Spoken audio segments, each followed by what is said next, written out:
E aí, gente, bom dia, tudo bem com vocês, pessoal? Hoje eu quero compartilhar algo muito interessante no meu devocional, né, que eu fiz hoje, que foi em Lucas 7, do 36 ao 50, que fala sobre Jesus é ungido por uma mulher pecadora. Olha só já aí o tema, né? Mas, poxa, isso é tão, né, Maria, tão clichê, né?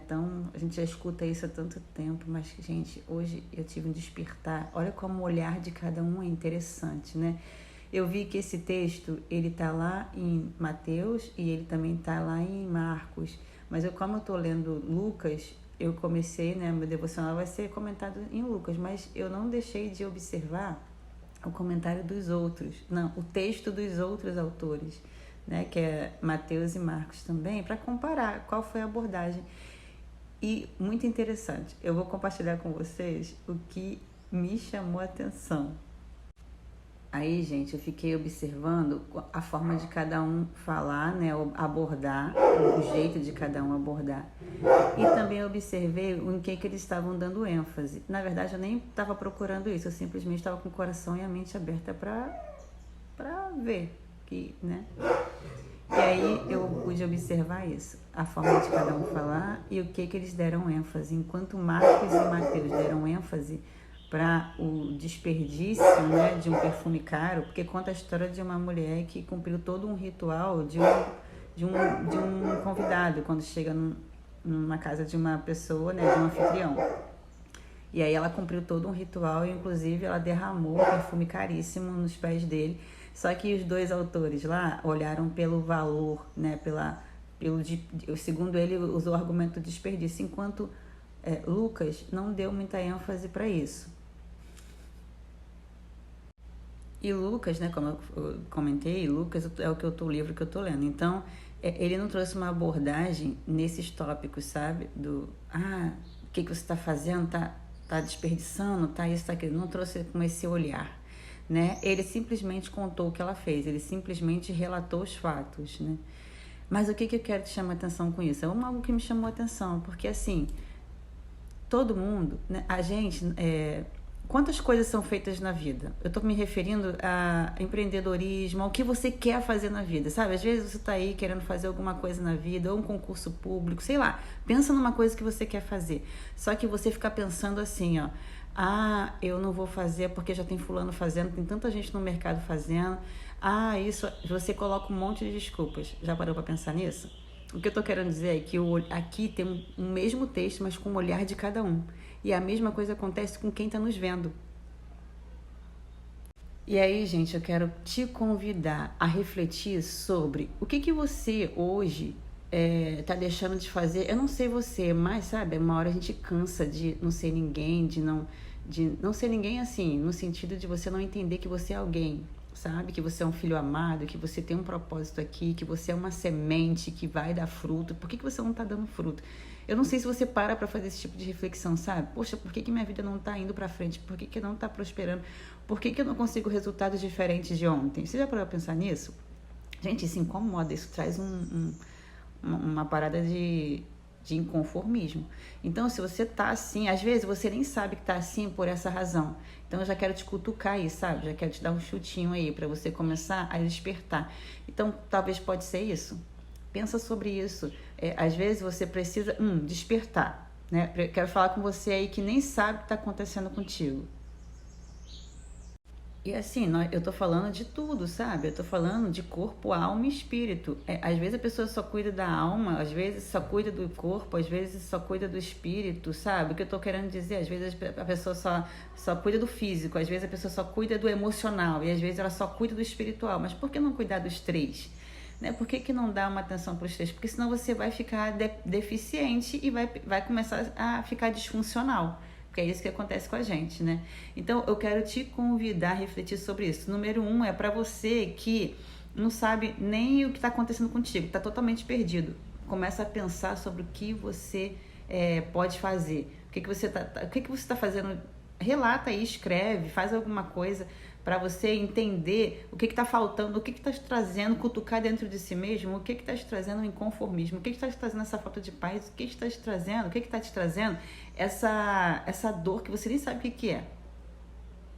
Então você vai começar a buscar, porque assim, a gente sente os sintomas, sabe? É como se fosse um problema de doença, de saúde física, sabe? Às vezes você sente o problema ali, os sintomas, mas você não sabe qual é a raiz, você não sabe qual é o problema de verdade. Então o que você vai procurar? Um médico. Então aqui, o que eu estou querendo dizer? Você vai procurar a raiz do mal, vai trilhar o caminho dos sintomas e vai começar a fazer o descarte para poder você se libertar, se achar, se encontrar, se despertar, se ativar, mas você não pode ficar na mesma, porque você está se matando. Isso é um suicídio. Se você parar para pensar, isso é um suicídio, porque você está vegetando nessa vida e você não veio aqui para isso. Isso aí que é o problema, tá?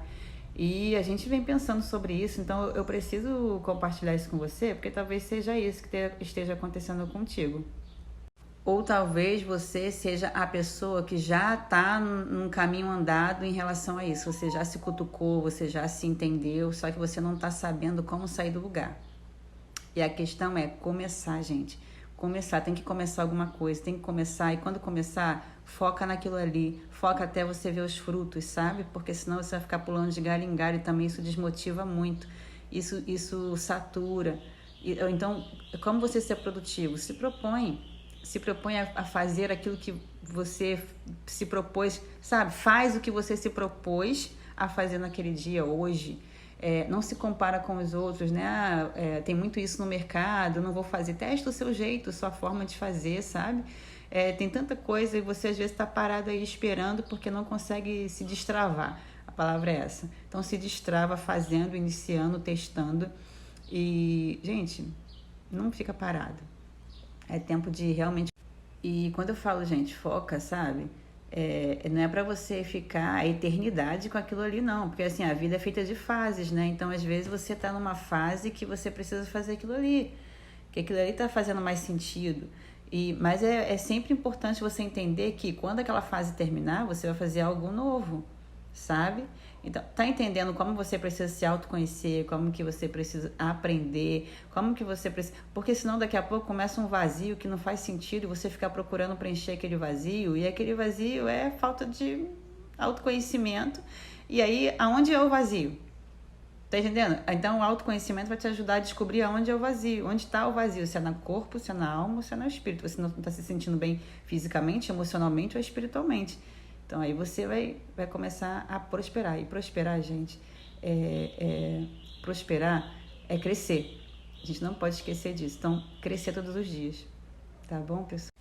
Gente, às vezes eu falo, né? Comentei aí dos livros de Lucas, né? Que eu tô lendo. Mencionei Mateus e Marcos e não comentei de onde eles são, né? São livros bíblicos, né? Então, a sabedoria milenar, eu amo ler a Bíblia, porque ali eu aprendo tanta coisa, sabe? E a gente vê que se trata de vida nas 3 esferas, corpo, alma e espírito. Então, realmente, a sabedoria milenar, a gente aprende tanta coisa. E eu tô lendo, e eu não menciono às vezes, né? Eu falo assim, como se todo mundo lê, se tivesse familiaridade, embora eu sei que todo mundo que vê aqui conhece. Mas são os livros bíblicos, tá, gente? E eu tô lendo esse livro aqui também, Poder Sem Limite, né? Do Tony Robbins. Gente, depois eu vou fazer comentários dele lá no YouTube, muito interessante. A gente precisa ter realmente cuidado com a nossa... E para concluir, gente, a gente estuda tanta coisa, né? A gente estuda tanta coisa e eu fico observando que aquilo que realmente importa é importante para a nossa vida e que vai nos ajudar a viver uma vida abundante, uma vida que faça diferença, uma vida que alcance o sucesso que a gente busca. Porque o que é sucesso para você, né? E a gente não aprende isso. Não nos é ensinado muitas das vezes. E aí a gente depois tem que ter realmente uma ativação para poder buscar esse conhecimento, para poder nos ajudar, sabe? Porque é isso que é o combustível para a vida. Muitas das vezes a gente não estuda coisa que não vai fazer nem o menor sentido para a nossa jornada e aquilo que é importante de fato fica ali pendente e a gente sofrendo, gastando uma energia desnecessária. Então, por isso, a gente precisa cuidar também do nosso desenvolvimento pessoal, gente. E aí eu tô lendo esse livro, depois eu compartilho aí com vocês, tá? Uma boa semana, um bom final de semana tá se aproximando aí, tá? Um beijo no coração de vocês.